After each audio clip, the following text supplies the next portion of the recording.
de licenciatura em matemática, na modalidade de EAD. Novamente estamos aqui nos encontrando, né? Hoje para a gente falar sobre três autores importantes, fundamentais para o estudo na psicologia da educação, que vai colaborar conosco para o entendimento e subsidiar a nossa prática pedagógica. Então, o primeiro que eu vou falar é a epistemologia genética de Jean Piaget. Então, antes de tudo, a gente fala um pouco da biografia do Piaget, quem foi ele, e depois vamos destacar os conceitos fundamentais da teoria que ele construiu, né? Então, o objetivo dessa aula é para que a gente possa identificar o ponto de vista de Piaget sobre o processo de desenvolvimento e aprendizagem humana. E com base nisso, nós vamos estar falando para vocês. Piaget, Jean Piaget, foi biólogo e epistemólogo suíço que nasceu em 1896 e morreu em 1980. O que ele investigou? Então, o ponto de partida do estudo de Piaget foi entender como o ser humano constrói o conhecimento, isto é, como o sujeito passa de um estado de menos conhecimento para um estado de maior conhecimento. Então, essa foi a preocupação central do estudo de Piaget, que ele queria explicar como que ocorre isso, né, no ser humano.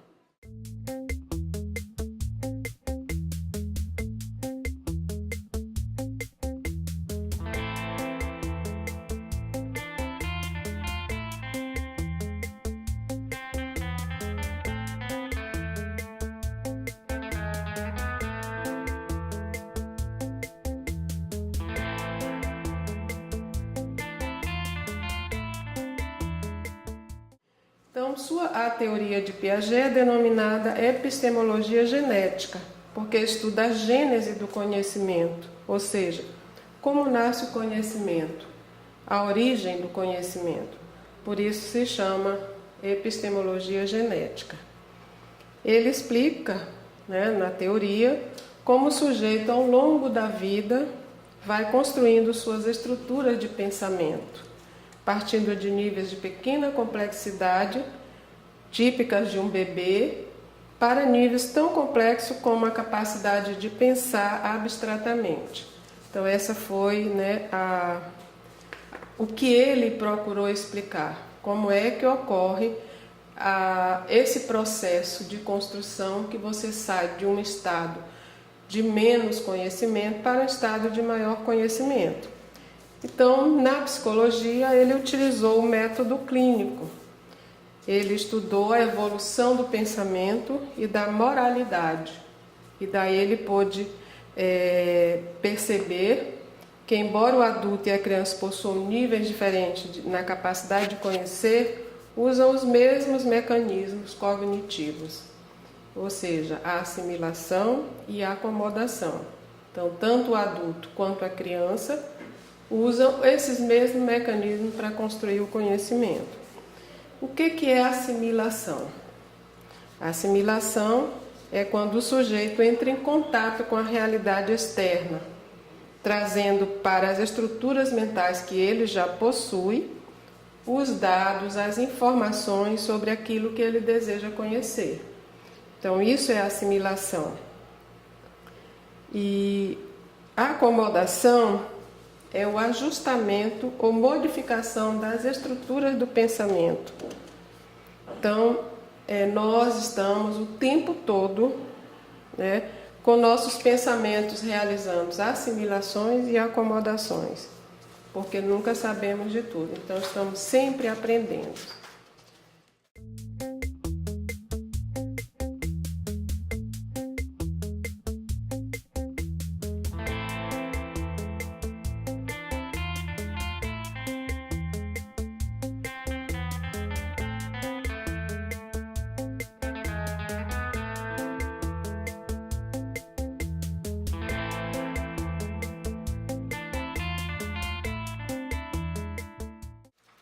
A assimilação e acomodação trabalham de maneira coordenada, não é uma coisa que seja separada, você assimila e depois acomoda. Não, elas vão acontecendo ao mesmo tempo, como processos indissociáveis em cada ato de conhecimento. Não se pode atribuir significado a um objeto, quer dizer, conhecer esse objeto, se não faz por meio da sua assimilação a algum ou a alguns dos esquemas dos quais o indivíduo dispõe.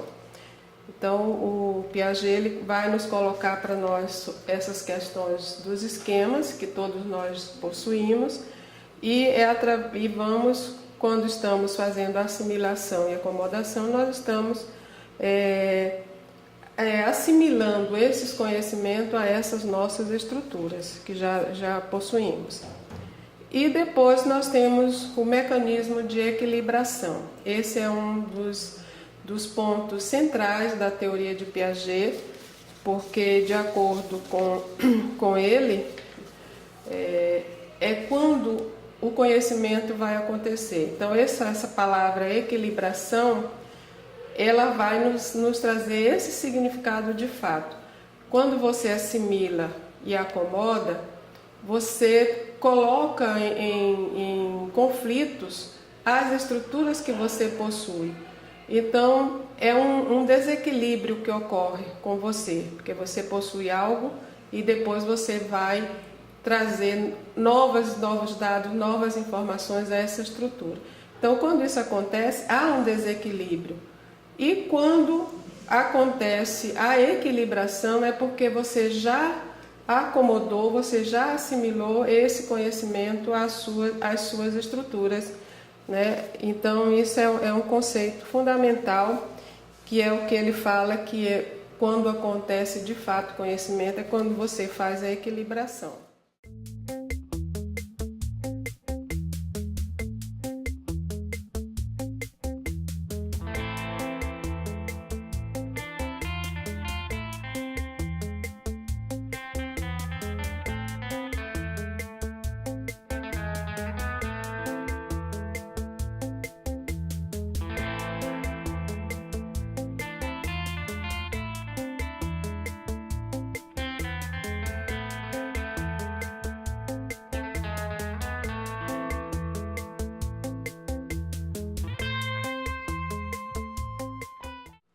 Então esse é um mecanismo fundamental, né, para o processo de ensino e aprendizagem.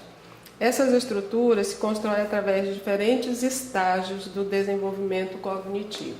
Então é uma contribuição também que o Piaget deixou sobre como ele explica que o processo de desenvolvimento vai ocorrer por meio de estágios. E esses estágios é onde estão acontecendo o tempo todo essa assimilação, essa acomodação e a equilibração. Então ele vai dividir, né, o nosso desenvolvimento em estágios. Entre esses estágios, ele coloca o primeiro deles, período sensório-motor. O período sensório-motor vai de 0 a 2 anos.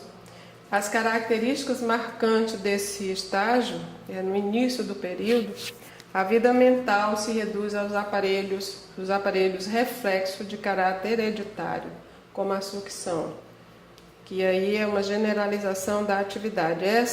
Esse exercício desse reflexo, né, que ele possui de sugar o seio da mãe, por exemplo, isso se transfere para outras atividades que ele vai estar usando nesse período aí, por isso que tem generalização da atividade. O bebê incorpora novos esquemas a seus esquemas de ação, entregando-se a variadas experiências de exploração do meio, que é uma experiência prática. Então, nesse momento, as experiências dele são práticas. Há uma diferenciação progressiva entre o eu da criança e o mundo exterior. Noção de permanência do objeto, oposição permanência do objeto, oposição interno e externo, graças à construção de categorias de espaço, causalidade e tempo. Então, essas são as características fundamentais do estágio sensório-motor, que vai de 0 a 2 anos. questões que eu estou falando agora já vai ocorrer já no final desse estágio, mais ou menos aos 2 anos de idade, que a criança já está com essas capacidades, né? Essa diferenciação progressiva entre o eu da criança e o mundo exterior. Então ele já é capaz de saber o que é ele e o que é o outro, né? Então há também essa noção de permanência. O objeto pode não estar presente ao olhar da criança, mas ele sabe que o objeto existe, por isso que é essa noção de permanência. E a oposição interno e externo, algo de dentro e algo fora, né? E isso vai se dar a essa categoria de espaço, de causalidade e tempo. Então, no campo afetivo, ele já faz escolhas mais objetivas em função de suas experiências no meio. Então, é outro aspecto fundamental que a criança já, né, escolhe as pessoas que ele gosta e as que ele não gosta. E as coisas também que ele gosta e o que ele não gosta. O pré-operatório, que vai de 2 a 6 anos de idade. Então, nesse momento é importantíssimo, porque aqui ele vai começar a adquirir a linguagem oral, a fala, que ele vai, né, através da fala, ele exterioriza o que está dentro dele. Nesse período ele tem uma linguagem egocêntrica, então quer dizer, uma linguagem dele mesmo, com ele mesmo. Inicia o jogo simbólico de imaginação e imitação, muito comuns nas brincadeiras infantis, de faz de contas, que a gente observa bastante nesse período. As crianças pegam um objeto e elas imaginam que é algo diferente, né? Por exemplo, um cabo de vassoura ela faz de cavalinho e vai brincando como se realmente esse cabo de vassoura fosse um cavalo. Então, é as brincadeiras do faz de conta. Outra forma de expressão é o pensamento intuitivo. Aqui a criança já é capaz de intuir, né? De pensar por ela mesma.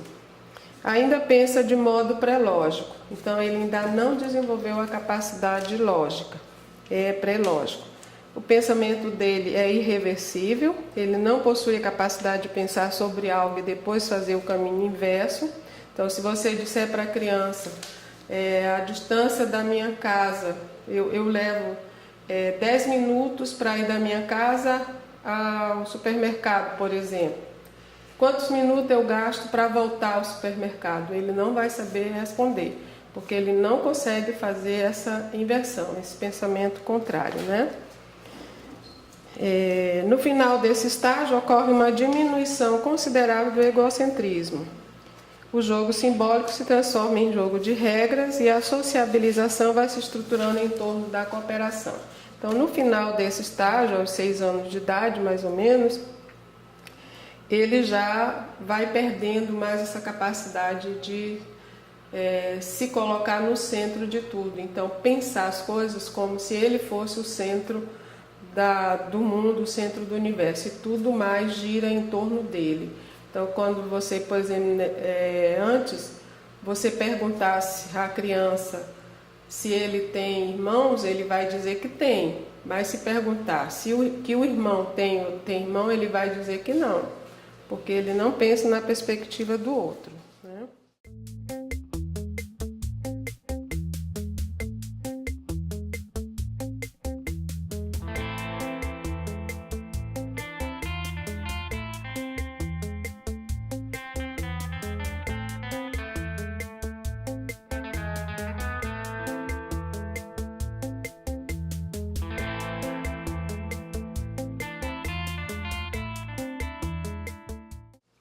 Então, o jogo simbólico vai se transformar em jogo de regras e aí ele começa a se socializar com as outras crianças e a cooperar também.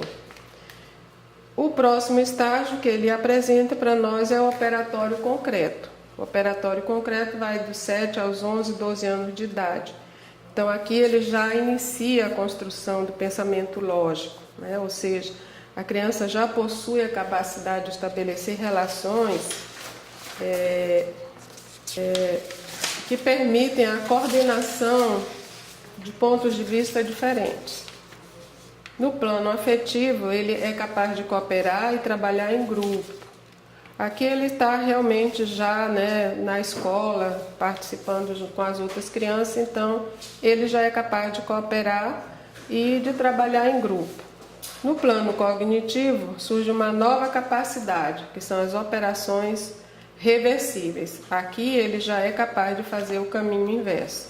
Então é um momento propício para ele aprender matemática, por exemplo, as operações, a adição, subtração, que ele vai entender essas questões. Então, no início do período, surge a noção de conservação do objeto, por volta dos 9 anos, de peso e no final de volume. Então, porque até aí ele ainda não era capaz de ter essa noção, de conservação do objeto. Já aqui ele já começa a ter essa noção. E de peso também. Porque se você falasse para uma criança antes disso, qual é que pesa mais, o quilo de algodão ou o quilo de chumbo, ele vai dizer que é o quilo de chumbo, porque é o que ele vê, ele acha que por conta da forma do objeto é mais. Então aqui ele já começa a entender que 1 quilo é 1 quilo, tanto faz ser de algodão como de chumbo, o peso é o mesmo, Então, mas mesmo assim o pensamento dele ainda obedece a uma lógica da realidade concreta. Aqui ainda ele está baseado naquilo que ele vê, naquilo que ele manipula, naquilo que ele utiliza. O pensamento dele ainda não está totalmente abstrato. Então, se você, de acordo com os estudos de Piaget, ele fez esses testes com os alunos, com as crianças, e ele observou que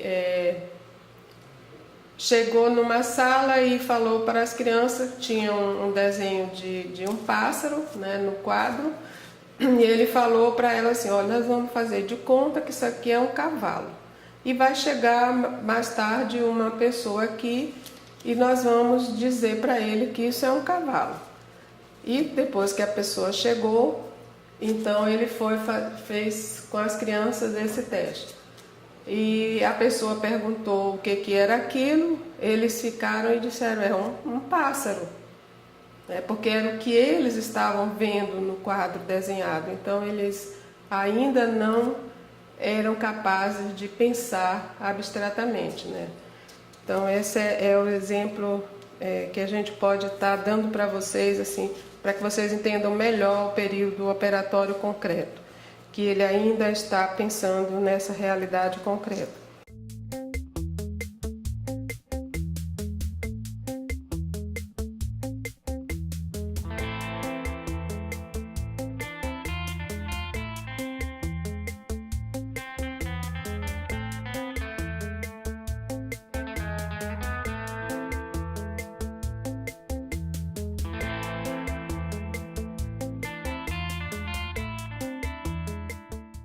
E em seguida nós vamos chegar ao último estágio que o Piaget vai nos dar, que é o período operatório formal. Então aqui começa o início da adolescência. Nesse período, a criança já está fazendo reflexões, ela já é capaz de pensar, de abstrair e de gerar hipótese. Então ela já pensa por meio de hipótese, de abstrações. Não necessita mais do concreto estar presente para ele ser capaz de entender. Ele tem já um pensamento hipotético dedutivo, que é a tendência ao desaparecimento do egocentrismo. Então aqui, de fato, o egocentrismo vai desaparecer, a menos que aconteça, que ocorra algum problema nesse desenvolvimento desses estágios, que ele permaneça egocêntrico. E ele também já constrói, já tem uma autonomia, ele começa a construir a sua autonomia, cooperação e inserção no universo do adulto.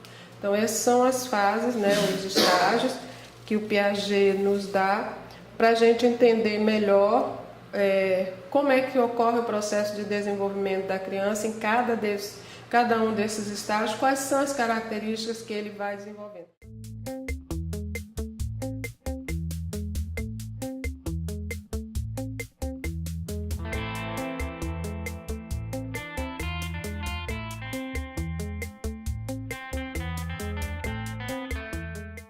Então, de acordo com Piaget, esses estágios eles vão acontecer. Agora, pode ser que a criança não desenvolva e passe de um para o outro, né? E quando isso acontece, é quando as crianças têm lacunas no processo de conhecimento, dificuldades para entender outros conhecimentos, como, por exemplo, dessa questão do pensamento reversível, né? Que eles podem ter dificuldades para resolver questões de matemática futuramente. Então, é uma contribuição que Piaget nos dá, e depois nós vamos estar vendo mais aprofundadamente o período da adolescência, e aí vendo como que realmente Piaget nos coloca como é que se dá o pensamento do adolescente. Não é muito diferente disso, mas a gente já apresenta algumas características para vocês aqui. Beleza? Então, até logo.